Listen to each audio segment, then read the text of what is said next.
Hello everyone. Welcome back to another episode of Thoughtful Readers, an initiative under Thoughts on Education by collegedunia.com. College Dunia is one of the India's leading education portals catering to students, parents and education industry players who are seeking for information on exams, cutoffs, student reviews or applying for colleges. Thoughts on Education initiative is to enrich the user experience at collegedunia.com and try to bridge the long due gap between the vision of top management and students or parents. Today, we have with us Dr. Sarla A. Satwani, Principal of KJ Somia Comprehensive College of Education, Training and Research. Welcome to the show, madam. I would like you to enlighten our audience with a brief Thank you. introduction of yours. Yeah, ma'am. I would like you to Okay. enlighten our audience So, with a brief introduction of yours. sure, sure, sure. As you said, I'm principal of KJ Somaya College of Education. That's the new name. Let me little bit correct you. That was our old name, Okay. Comprehensive College. We became university last year, and since then we have changed our name to just KJ Somaya College of Education. Okay. Okay. So I joined this college in 2017. But I have been in the field of education since 38 years. I began my career as a school teacher. I belong to Gujarat, Baroda city. And I began my career as a higher secondary school teacher. And then along with my school job, I completed my master's in education, PhD. And then I worked in MS University, worked in Gujarat University. And in 2000, I got a job in Botswana, a very nice country in Southern Africa, to work in College of Education. So I worked there for 8 years and 4 months. And then 2 years I went to US to study in UC Berkeley. I studied masters in theology. And I got some work also there, teaching job. But then due to some family reasons, I had to come back. And then I started my second innings in the private institutions as principal. 1 year I was in Surat, Bhagwan Mahavir College of Education. I was in Gandhinagar. And my last job for 5 years was in HR Gajwani College of Education, Adipur, Kutch. Okay. There I worked for 5 years, and then in 2017 I came here. Currently I'm principal and dean also. Since last year we became a university. Ma'am, thank you for the insights about KJ University. With your permission, can I start with the interview? Yes, Yeah. So, ma'am, my sure. first question is you have held the key positions at education institutes throughout your professional career. So, what do you think are the key factors that keep you connected with the education sector? If I recall when I joined the teaching profession, I knew myself quite well that I wanted to be in a profession where I have to work with human beings and not with inanimate objects like machines or files. So teaching profession, and I am one of those, who are born teachers, blessed with good, clear communication skills. So teaching came very naturally, and I joined teaching profession. So even today, that connects me. But gradually, when maturity came, I realized that teaching profession offers me such immense scope to influence people's ideas and lifestyle, behavior, etc., especially the young generation. And when I say influence, I don't mean in the political way, but what I mean is that you can bring about a very positive change to their lives. If I meet some of my very old students who are doing well in their career wherever they are, and if sometimes they write to me or they meet and they tell me, and to the extent one or two students have told me that when they teach in the class they feel as if I am inside them, and they are I am coming out when they are teaching. So it is so satisfying that you have made some little difference. I'm not a great genius, but at least some little difference if I have been able to make to somebody's life in career or personal lives. I think that's a big reward. I don't want anything more. So that connects me to teaching profession. I'm moving on to our second question. Being the principal of KJ Soma, what is your philosophy of leadership, or how would you describe your leadership style?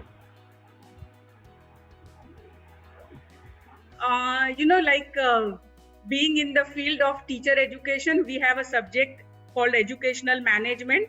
We teach students all these theories and philosophies, but I would just simply say that my philosophy is humanism. When I studied literature, basically I'm a student of English literature.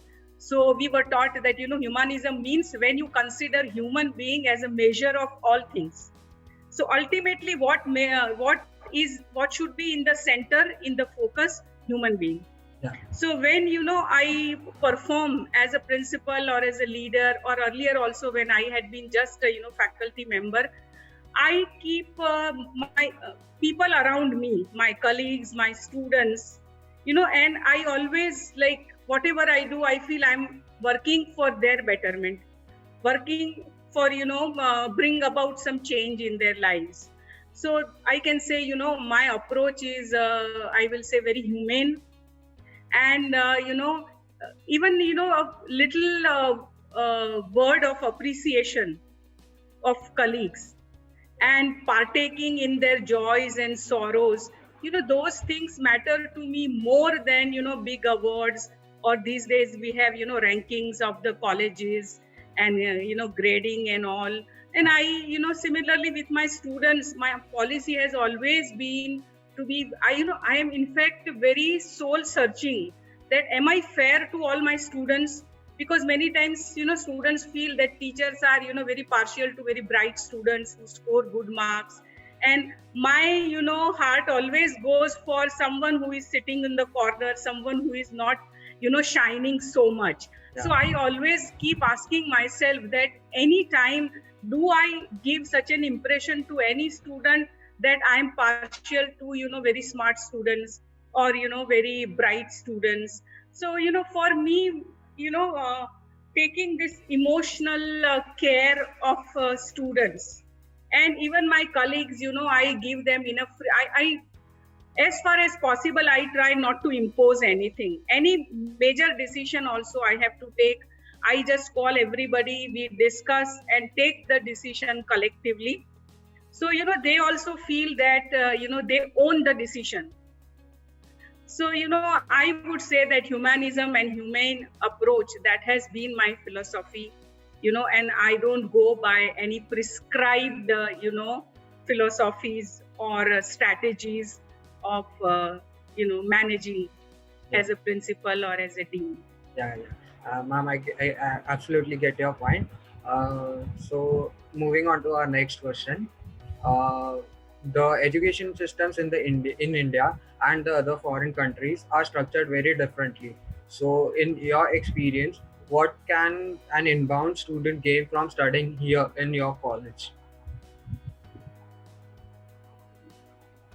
I feel someone who studies in my college, and for that matter any teacher training college, teacher education college in India, would be much more equipped to handle any situation anywhere in the world. Because in India we have a multi-layered school system. We have different boards, CBSE board, international board, state board, and we have schools for the elite, we have rural schools, we have gurukuls. So like someone who studies in my college, because we cater to because on our campus Somaiya management has all types of schools. We have about 6 to 7 schools. We have rural schools, most urban schools. We have tribal school. So our students, they go. We send them in these schools for their internship. So they get to know. Whereas like somebody who has a teacher training degree from say a developed country like Australia or Canada, they would not have exposure to this kind of ashram schools or tribal schools, or whereas my students who have studied in this college, they would be able to handle situations in other countries. But I don't think that a student who has a teaching degree from, say, any American university, if you send that student to a tribal school in India, I don't think that student would be able to handle it so easily. Yeah, Be a big challenge. Whereas India being a truly a subcontinent, even that is reflected in our education system. So we try in our college to train them. When we send them for internship, we don't send them only for one school. We try as much as possible to send them in slots to different types of schools, so that they know that in rural schools what kind of students come, in urban schools what kind of students come, tribal schools what are what is their language, etc. So I think anybody who has acquired a degree from our college would have an edge over other students who may have degrees from a highly prestigious international institutions. yeah. I get your point. Moving on to our next question, ma'am, what are your insights into how your college could be more welcoming to different kinds of races of students or economic backgrounds? As for different races, ours is a very big campus. Totally, Somaya has 35 institutions, Yeah. but they are scattered over 4 to 5 campuses. On our campus, this Vidya Vihar campus in Mumbai, we have about 15 institutions, and we have students from foreign countries, like African countries, and some East Asian countries, Nepal, etc. But somehow, teacher education institution has not, so far succeeded in getting international students.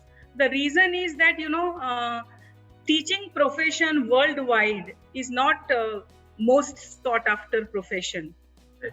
Right. And more so in developed countries, in countries like US, where market economy is predominant, or in England. When I was in when I was in Botswana, I had some colleagues from UK, Australia, and I came to know that especially in UK, teaching profession is not at all a desirable profession.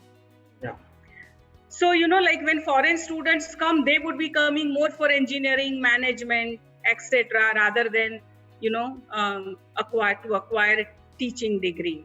Yeah. But we would really like, and we are gradually trying to attract students at least from our nearby East Asian countries, because compared to them, of course our education system is much more and especially I feel we can attract more students from African countries, especially for research. I think for research, because our college is a research center also. So for PhD, we would try in future to get some students from foreign country, and I have received some communication from even developed countries, because some students in US, UK, they have a very deep research interest in some of the aspects of Indian education. So not at B.Ed level, but at least at M.Ed or PhD level, we would be able to get foreign students in future. And as for different economic backgrounds, we offer this merit scholarships to many students. So I think that way, only thing is that students should know, they should not have this impression in mind that it's a private university and private college. Yeah. So it would be very high fees. We have fees, but at the same time we encourage meritorious students to join, and we will give them scholarships. So these two things I would like to say. Yeah. Yeah. Ma'am, moving on to our next question. What do you think your college's top priority should be for coming years? Our top priority is like first thing is to evolve as a multi-layered, multicultural, multilingual institution. As per the UGC and NCT norm, all the teacher education colleges, they have to be multilingual. But that doesn't happen. Usually, students know that in such and such college, it is Marathi medium, this is Gujarati medium. So, of course, there will be one or two students who will be with different mediums, but then the teaching will be generally in, one predominant medium. So since, we have mentioned it in our vision that we would like to become truly multilingual, multicultural and multi-layered. When I say multi-layered, we want to produce and prepare teachers for all types of schools, rural schools, tribal schools, very, very latest, highly upgraded and modern international schools. And also, in India, we have quite a few schools who are wedded to particular ideologies, like Gandhian ideology. There are some schools who, who are based on Gandhian ideology or Krishnamurti's ideology or Sri Aurobindo's ideology or our ancient, Vedic ideology. And, we have an advantage that on our campus, we have, Center of Dharma Studies, where, and Sanskriti Peetham, which is actually our founder, Shri Padma Bhushan, Shri K.J. Somaiya ji. Yeah. He started this campus with Sanskriti Peetham, specially to promote Indian culture and Indian philosophy. So still we have that, and we have Jain Studies Center, we have Buddhist Studies Center, where along with this religions and philosophy, languages like Pali, Prakrit, Sanskrit, they are taught. So, if, like in future, we can develop a system that we can even prepare teachers for such, Gurukul system type of schools. So, that would be my priority, that we don't, we should not have a system like, one size fits all. Generally, most of the colleges, they give just one type of training. Yeah. But I want that gradually we should have a multi-layered and, depending on students' future goals and aspirations, they should be, sent to those kind of schools and, variations in the training and curriculum. It should not be one curriculum for all. And that is why, now after we became university, we are trying to give them more and more electives to choose from, so that their interests, their special interests, their aspirations, their ambitions, they are taken care of. So that is our top priority. And then also we want to develop and strengthen our research center and more interdisciplinary and multidisciplinary research, because this is the age of multidisciplinary and interdisciplinary knowledge. So we would like to promote so we need to strengthen our center of research.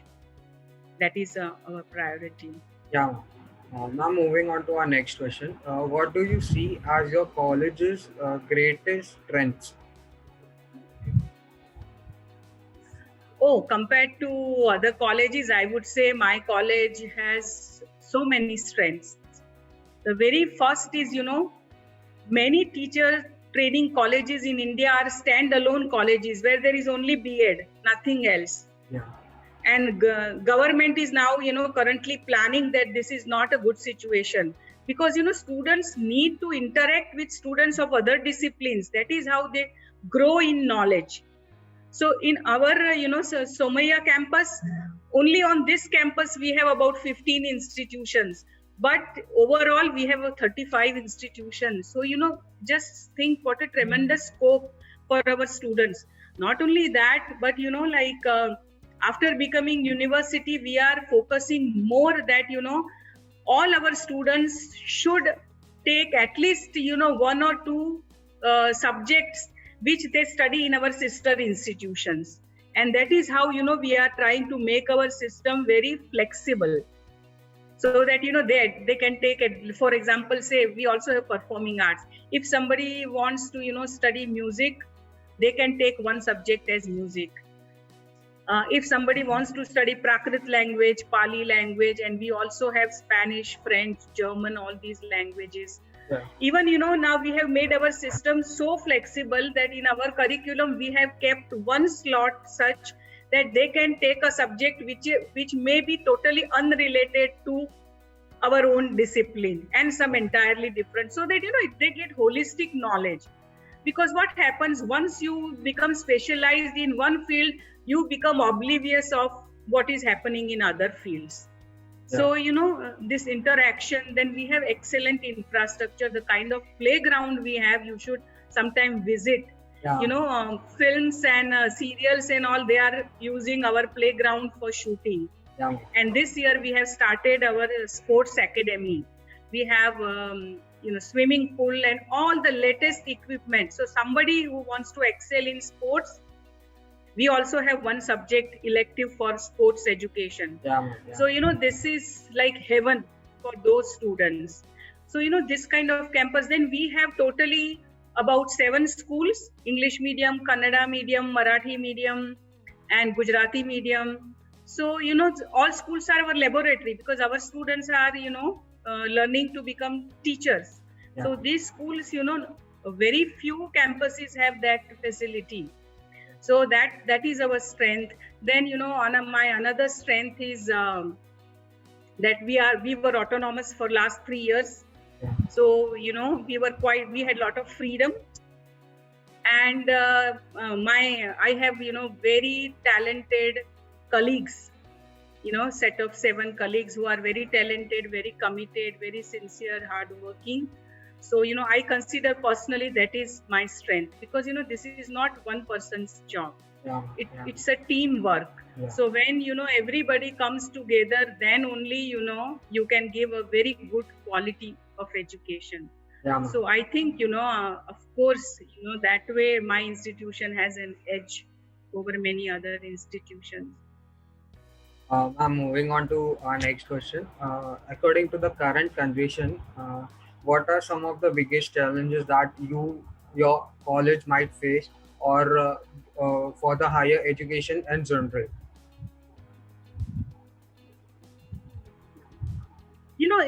If I say challenges for education in general, the very first is, this pandemic. Yeah. We are, many times figuring out what will be the post-pandemic educational world. Yeah. Whether it will be, as everyone is saying, there will be new normal. What will be this new normal exactly? We can just imagine. Yeah. But when actually it comes, how are we, going to cope with that new normal? Yeah. Will this, online classes, online teaching, digital education, will that become a permanent thing? Or will it be, when I talk to my students and I ask them that, do you find this system more, convenient because you are at home? And they say, no, madam, we are not enjoying it so much as we enjoy with you in, physically in touch. Yeah. Because, then we look upon you as our mentors and role models. But role modeling is not possible. This is a very small, restricted thing. Yeah. So we don't know. So that is the, the very first challenge in general will be this post-pandemic, this educational world, how it will be. And definitely it's going to be different, because, entire world has, gone through this kind of a big test. So, then it will require, different approach to education. It will require different pedagogies, different teacher behavior, different teacher-student relationships, etc.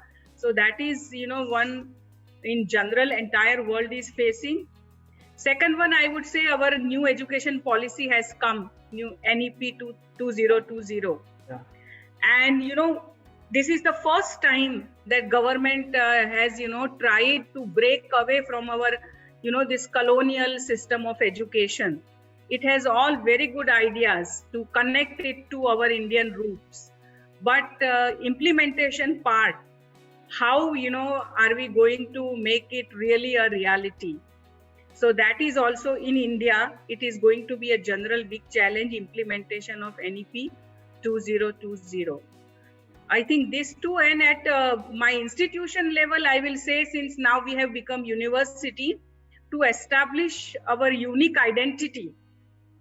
Because, when earlier we were part of Mumbai University, there are more than 100 colleges with Mumbai University, and they follow the same curriculum, they follow the, same examination pattern. So there is hardly anything unique. But of course, since 2017, the day I joined, I'll tell you, it was such a thrilling experience. The day I joined, we received the letter of autonomy. So I felt, oh God, this is a gift from God. And now, I am free to experiment with my innovative ideas and all. Yeah. So we tried to break away, but, within limits, because as an autonomous college, you get only academic freedom. Yeah. And that also up to 30%, not fully. But now, since we are a university and, our management also has the same, vision to make it multi-layered, multicultural, as well as, a university of international global level. So, I have to, now my efforts will be, it's a big challenge to, establish my college's unique identity and project it as actually what it is and what we want to become in future. Yeah. So, we get the students accordingly. So that is, I think, at institutional level, that will be, that I consider as my big challenge now. Ma'am, moving on to our last question. Ma'am, how would you give any suggestions, or what would be your suggestions to the current youth or the students who are trying to aspire to your colleges? To my college, I would say that, teaching profession, I would not exactly say like in my times, people used to say teachers are born. Now we say teachers can be trained. But even then, I feel that to some extent, at least, teaching profession, to become a teacher is more of a calling. You know from inside that, you are here to bring change to the world and bring change to people's lives.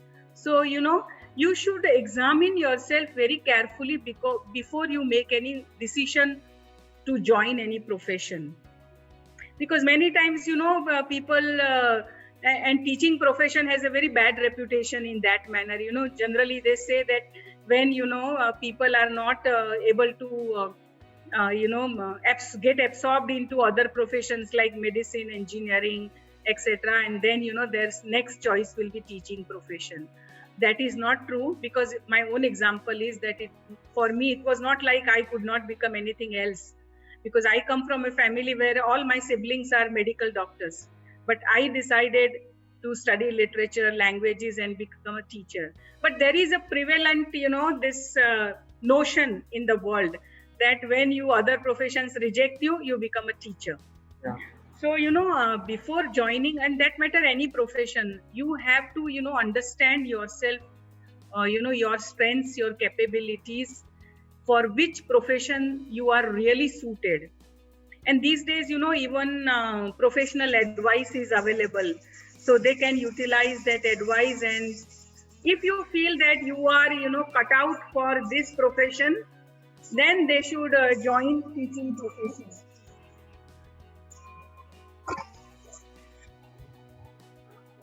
And another thing is that, teaching profession earlier, like, there was a myth that teaching profession is suitable for women because it is a light profession. You can combine your family and job very well. It is not true.